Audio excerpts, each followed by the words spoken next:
Everyone, good morning, good morning, good morning. Magandang umaga sa inyong lahat. Nagbabalik po si Ira in Taiwan. So ayan na nga guys, morning na morning. Inutusan ako ni Ama pumunta sa Pentangan.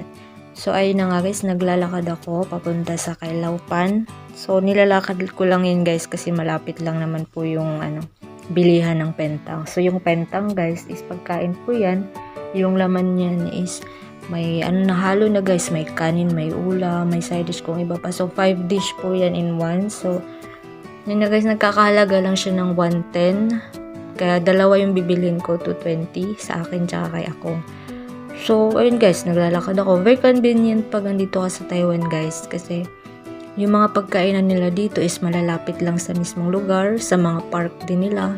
So very convenient siya sa mga matatanda or mga kasi siya, full of siya guys, marami pagkainan dito.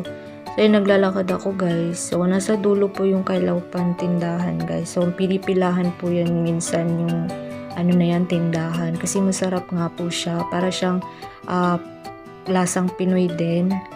So sa tindahan nila guys, 3 sila dyan, kasama yung anak niya tsaka yung asawa niya, si Laupan niya tsaka si Laupan. So ayan nga guys, lapit na akong guys tumating. So meron siyang customer ngayon guys. So waiting pa ako guys. Bye-bye.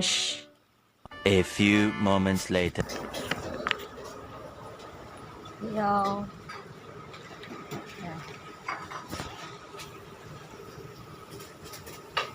Yung papel guys, yung lista na binigay sa akin ni Ama, kasi hindi naman po talaga ako marunong mag-Mandarin. So basic lang. So inabot kan para maintindihan nila pa nung bibiliin ko guys. So kasama niya yung anak niya tsaka yung asawa niya dyan. Yang pai 20 块. 220。